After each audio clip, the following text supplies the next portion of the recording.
दोस्तों प्रणाम।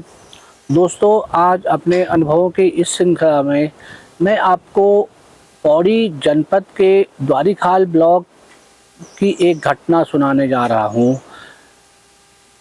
पौड़ी जनपद लगभग उत्तराखंड का सबसे बड़ा जनपद होगा शायद, क्योंकि इसमें 14 ब्लॉक हैं और द्वारीखाल जो ब्लॉक है वो इस साइड टिहरी जनपद से और यमकेश्वर से, धुमाकोट से ये जुड़ा हुआ है।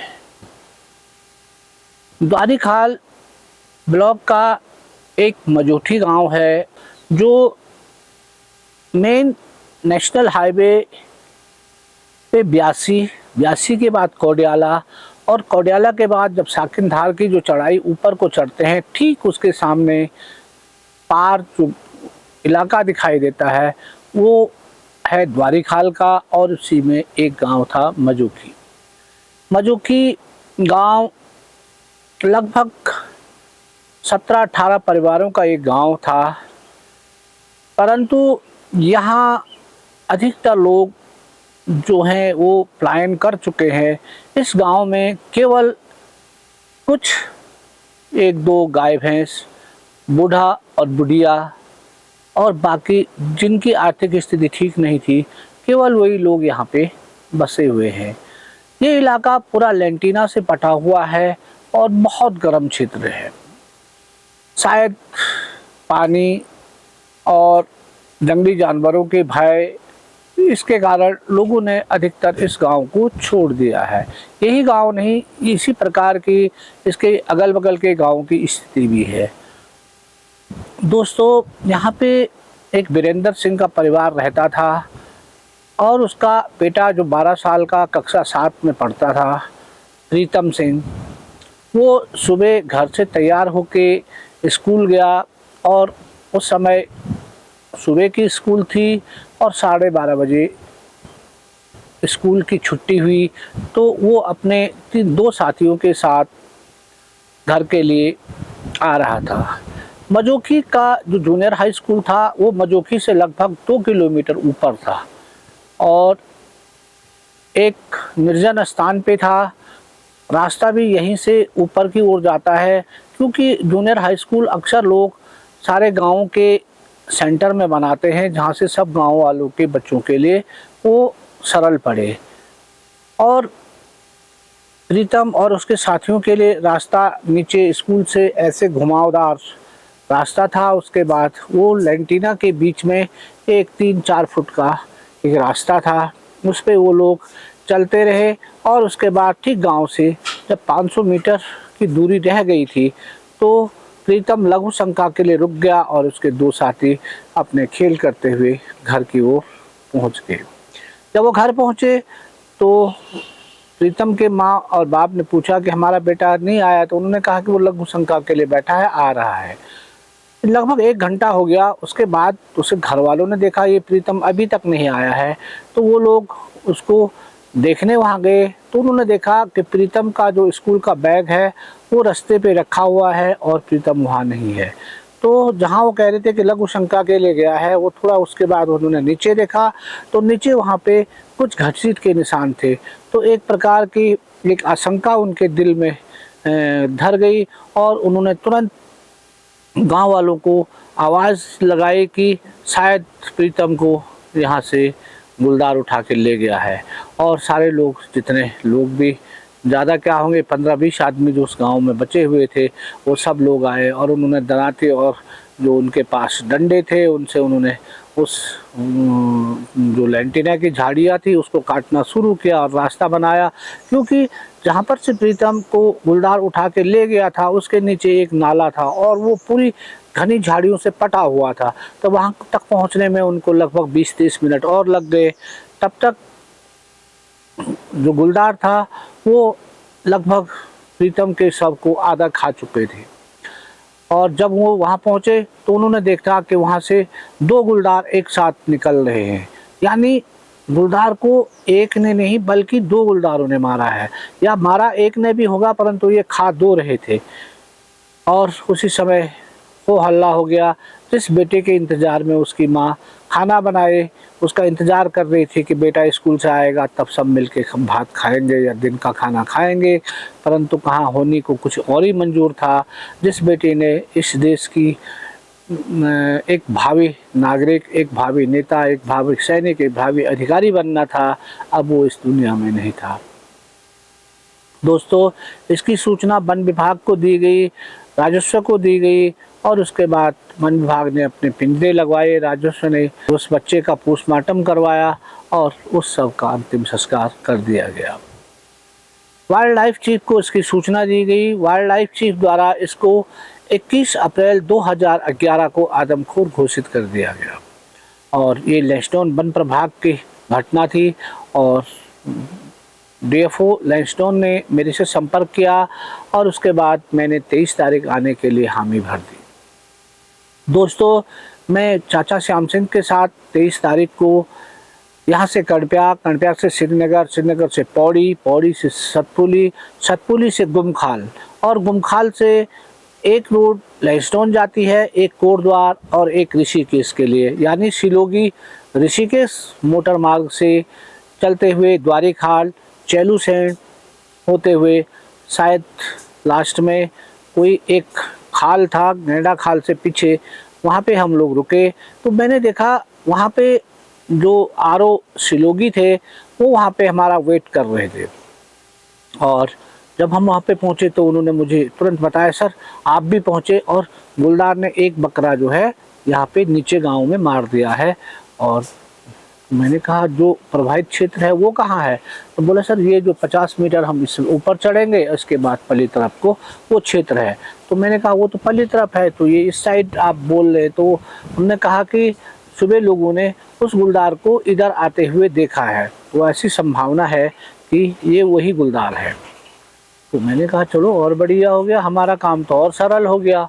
और दोस्तों, वहीं पर से 500 मीटर जो था नीचे, वो वहाँ पे वो गांव दिख रहा था। तो मैं वहाँ पे पहुँचा, तो वहाँ पे एक जो सूखा नाला था गांव के नीचे, उस पे लेंटिना की झाड़ियाँ थी और एक ऊपर एक हल्का सा टीला था, कुछ लोग उस टीले पे बैठे। दोस्तों, जब मैं उस टीले पे पहुँचा तो वहाँ पे बहुत सारे लोग जो थे वो खड़े होके नीचे देख रहे थे।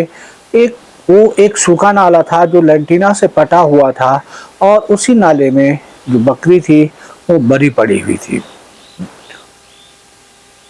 दोस्तों, मैंने उन गांव वालों को हटा के एक दराती मंगाई और उसी टीले पे हमने 2-4 झाड़ियाँ काट के एक छुपाव बनाया, और मैं और चाचा श्याम सिंह दोनों उस टीले के अंदर बैठ गए।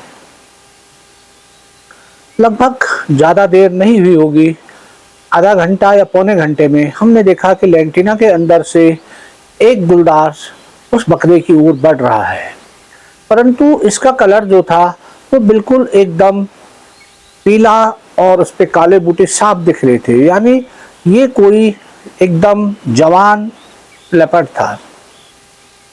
और जब वो उस बकरे के नज़दीक पहुंचा तो मैंने राइफल सीधी करके टेलीस्कोप से उसको देखा, क्योंकि ये दूरी हमसे लगभग 150 गज दूर थी।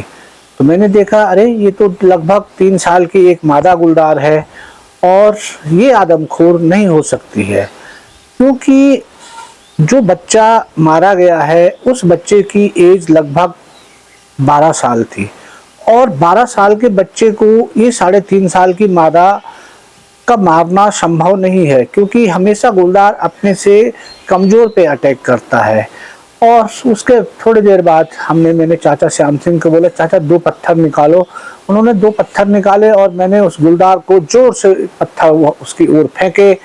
जब पत्थर उसके नज़दीक गिरे तो गुलदार तेज़ी से वहाँ से भाग निकला, और हम लोग जो छुपाव हमने बनाया था उससे बाहर निकल आए। उसके बाद दोस्तों, रेंजर साहब ने पूछा कि सर क्या हुआ? मैंने कहा, यार ये तो एक बिल्कुल मासूम गुलदार है और ये लगभग 3 साल की एक मादा गुलदार है जो आदमखोर नहीं हो सकती है, और यदि ये आदमखोर होगी तो इसको हम कभी भी ट्रैक कर लेंगे, क्योंकि ये इस प्रकार का व्यवहार कर रही थी जैसे कोई एक अबोध, जैसे लेपर्ड है जिसको अभी कोई समझ नहीं है। यदि लेपर्ड शातिर होता तो किल करने के बाद वो भाग गया था, तो उसको शाम को आना चाहिए था। और उसके बाद दोस्तों हम लोग फिर वापस 500 मीटर ऊपर चढ़ के अपनी गाड़ी पे आए। गाड़ी से हमने सामान निकाला और वहीं से हमको 50 मीटर ऊपर चढ़ने के बाद एक टॉप पे जाना था और उसके बाद उसके पली तरफ हमको निकलना था। एक फॉरेस्ट गार्ड भी हमारे साथ था। हमने अपने सामान को पीठ पे लादा और उसके बाद हम लोग 50 मीटर ऊपर उस रिज पे पहुंचे। जब मैं उस रिज पे पहुंचा तो मैं अचंभित रह गया, अरे इसके यहाँ से तो पूरा ब्यासी, कोडियाला और शाकिनधार वाला जो पोर्शन है वो साफ दिख रहा है। और जब मैंने उसके नीचे की ओर तलहटी में देखा तो वहाँ अनेक गांव बसे हुए थे और सारा एरिया जो था वो लेंटिना से पटा हुआ था। और जो ऊपर जहाँ पे हम लोग थे वो वाला एरिया थोड़ा घास के उस पर प्लाउड थे। तो मैंने आरओ को कहा कि आप तो कह रहे थे कि वो इसी के बगल पे है, मजोठी गांव कौन सा है? तो उन्होंने बताया कि वो जो नीचे दिख रहा है वो मजोठी है। तो मैंने कहा ये तो लगभग यहाँ से 4 किलोमीटर दूर है, आप तो इसको बोल रहे थे कि वहीं पर है। और दोस्तों फिर उसके बाद डाउन था और लगभग 4 फुट की एक पैदल मार्ग था, हम लोग उस पर चल दिए। और चलते चलते लगभग 2 किलोमीटर चलने के बाद हमने देखा कि एक स्कूल है और स्कूल पे लोग जो ऊपर या नीचे से जाते होंगे पैदल, उनके बैठने के लिए एक विश्राम जैसा एक मैदान बना हुआ है। हम उस मैदान में बैठे रहे। गर्मियों के दिन थे, ऊपर हवा चल रही थी।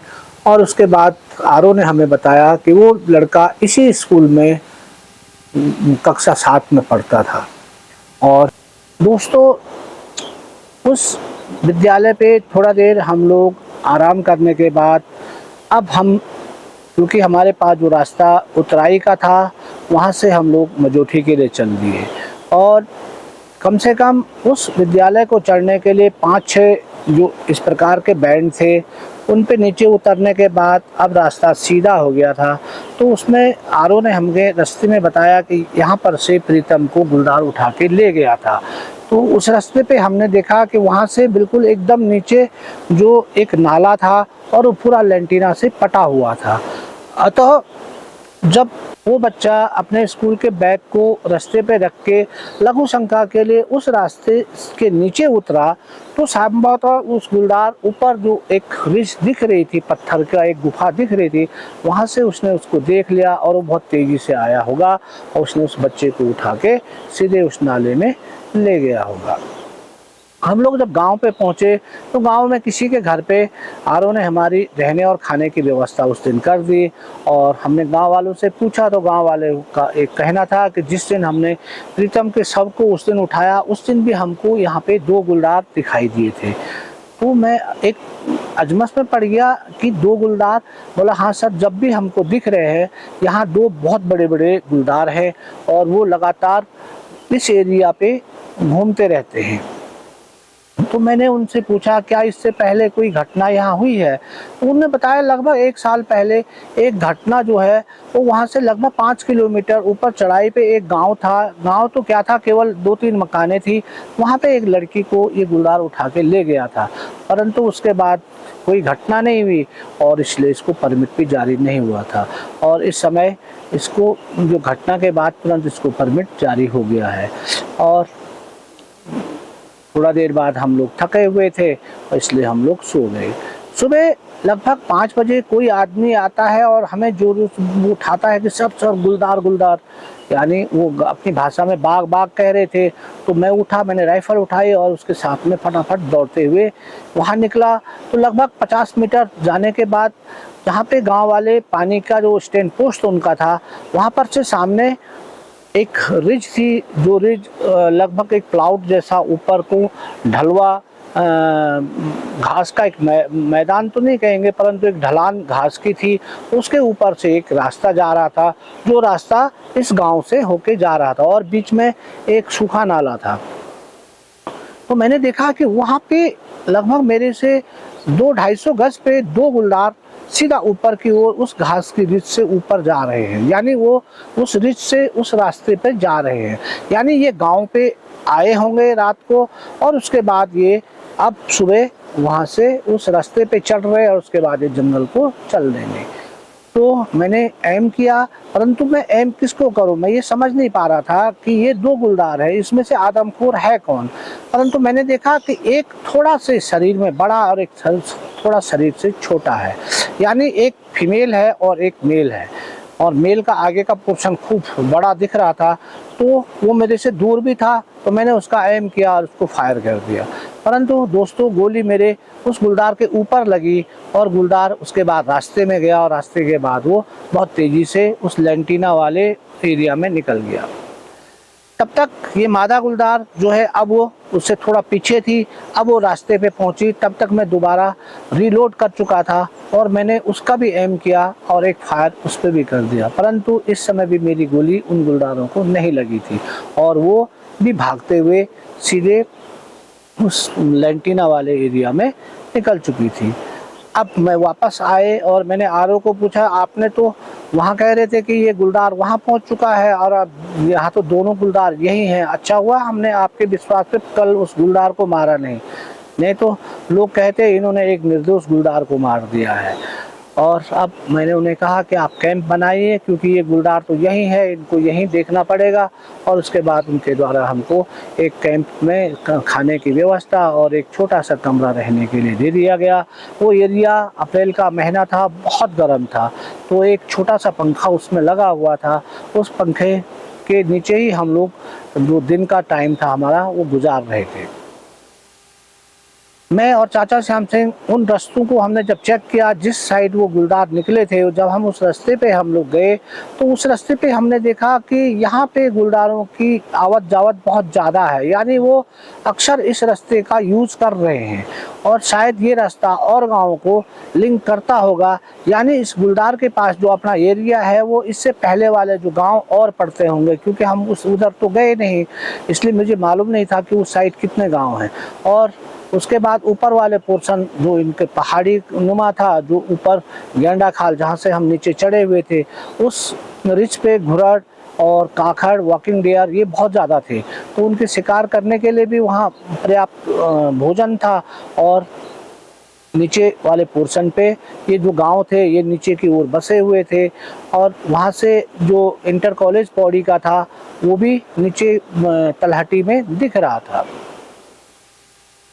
2 दिन हम लोगों ने सर्चिंग किया, परंतु हम उस लेंटिना वाले एरिया में हमें कुछ नहीं दिखाई दिया। अब मैंने चाचा श्याम सिंह को कहा गया, चाचा ऐसा करते हैं क्यों ना इस जहाँ पे ये ऊपर गांव के ऊपर एक मंदिर था माँ भगवती का, उसी के बगल पे एक मचान बना लेते हैं और उस मचान को 1-2 दिन यूज़ करते हैं। बोलो तो चलो ठीक है। हमने वहाँ पे एक मचान बनाई और एक बकरा बांध के हम 2 रात उस पर बैठे रहे। रात भी हम लगभग, क्योंकि दिन में बहुत गर्म था, रात को उस मचान पे बैठ के एक सुकून मिल रहा था, क्योंकि ठंडा लग रहा था और आदमी मचान पे बैठे बैठे बोर भी नहीं हो रहा था। गुलदार आएगा तो बकरे पे अटैक करेगा, आप तभी फायर करेंगे, और बोर इसलिए नहीं हो पा रहा था कि आदमी ठीक सामने जो तोता घाटी वाली रोड है उस पे वाहनों की जो रात को जो लाइट थी वो लाइट दिखाई दे रही थी, अतः आदमी उसी के ध्यान में लगा रहता, तो ये टाइम का पता नहीं चल पा रहा था। तो दोनों रात हम लगभग 1:30 बजे तक उस मचान पे बैठे रहे, परंतु हमें गुलदार नहीं दिखा। दोस्तों 28 तारीख से पौड़ी में उत्तराखंड का राइफल शूटिंग कंपटीशन था और हमको उसमें भी प्रतिभाग करना था। अतः मैं और चाचा श्याम सिंह 28 तारीख को पौड़ी के लिए मजोखी से रवाना हो गए। वहाँ से हम लोग फिर पैदल 4 किलोमीटर ऊपर चढ़े और उसके बाद अपनी गाड़ी से हम लोग पौड़ी आ गए। और गांव वालों को हमने बताया और फॉरेस्ट वालों को कि 4 दिन का जो कंपटीशन है उस कंपटीशन के समाप्त होने के बाद हम तुरंत वहीं से यहाँ पहुँच जाएंगे। और उसके बाद 30 तारीख अप्रैल तक वो राइफल शूटिंग कंपटीशन हुआ, उसमें हम लोगों ने अच्छे प्लेस भी लिए। और उसके बाद चाचा श्याम सिंह को घर आना था। अब मैं अकेला था और मैं अपनी गाड़ी से वो घर की ओर तैयार हुए और मैं अपनी गाड़ी से मजोखी की ओर चल दिया। मजोखी मैं 1 तारीख को मजोखी पहुंचा तो वहाँ पे एक फॉरेस्टर और एक फॉरेस्ट गार्ड जो जिनकी ड्यूटी वहाँ लगी थी वो वहीं थे। शाम को हम लोग अब तैयार हो ही रहे थे कि किसी ने हमें बताया कि सर अभी किसी के द्वारा वहाँ गुलदार की आवाज़ सुनाई दी। तो मैंने उनको बताया कहाँ, उनने हमें कहा कि जहाँ आपने उस दिन उस गुलदार को फायर किया था उस रास्ते से वो गुलदार इस साइड को आने की संभावना, ऐसा उन्होंने बताया। और दोस्तों मेरे को ये लगा, जब जितने टाइम तक हम इससे पहले यहाँ रहे थे तो सुबह जो मेरे द्वारा उन गुलदारों पर जो दो फायर किए गए थे उससे ये गुलदार थोड़ा भयभीत हुए और उन्होंने इस गांव का रुख उस बीच 4-5 दिन नहीं किया था, इसलिए ये गुलदार हमको दिख नहीं रहे थे। और जब उन्होंने मुझे ऐसा बताया तो मैं फॉरेस्ट गार्ड को लेके वहाँ पहुँचा और मैंने राइफल फॉरेस्ट गार्ड को दे दी और मैं हल्की सर्चिंग मैंने जो की सर्च लाइट से, तो मैंने देखा एक पत्थर के आड़ पे 2 आंखें चमक रही है, परंतु उस पे कुछ झाड़ी है, झाड़ी के अंदर आंखें तो दिख रही है परंतु मुझे बदन दिख नहीं रहा है। और लगभग दूरी 150 गज है। तो मैंने उस फॉरेस्ट गार्ड को लाइट दी और अपनी राइफल ली। मैंने उनको बताया कि इस पोर्शन को आप लोग लाइट मारें और मैं इसको टेलीस्कोप से सर्च करता हूँ कि ये आंखें किस चीज़ की चमक रही है। जब मैंने अपने कंधे पे राइफल लगाई और उसके बाद टेलीस्कोप से उसको देखा तो मैंने देखा कि ये एक गुलदार का सर दिख है और गुलदार झाड़ी के अंदर बैठा हुआ है और ये बाहर नहीं निकल रहा है। ये कभी हमें देख रहा है तो इसकी आंखें चमक रही हैं, कभी ये सर उधर कर दे रहा है तो इसकी आंखें नहीं चमक रही हैं।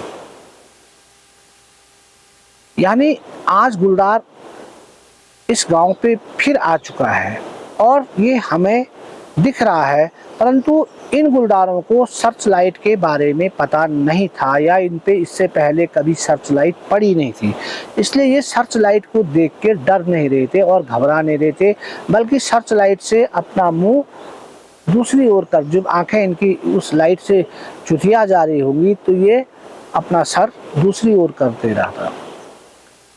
लगभग 15-20 मिनट के बाद मैंने देखा कि इसका थोड़ा सा सर और आगे आ गया है, यानी ये या तो बैठा हुआ है या ये खड़ा है। तो खड़े के लिए इसको तो बहुत टाइम हो गया है, इसको तो मूवमेंट कर लेना चाहिए था। ये झाड़ी से या उस पत्थर जैसा मुझे दिख रहा था और उस पत्थर पे कोई हल्का सा कट रास्ता होगा, उस रास्ते पे ये शायद बैठा हुआ है, परंतु ये यदि खड़ा होता तो इसको आगे निकल जाता। यदि ये आगे निकलता तो उसका बदन मुझे दिखता और उसके बाद नीचे इसके खेत थे और खेत के बाद नीचे जो था वो रास्ता था और हम लोग इस रास्ते पे बैठे हुए थे और यहाँ से खेत हुआ और खेत के बाद उस पत्थर पे हमको गुलदार दिख रहा था।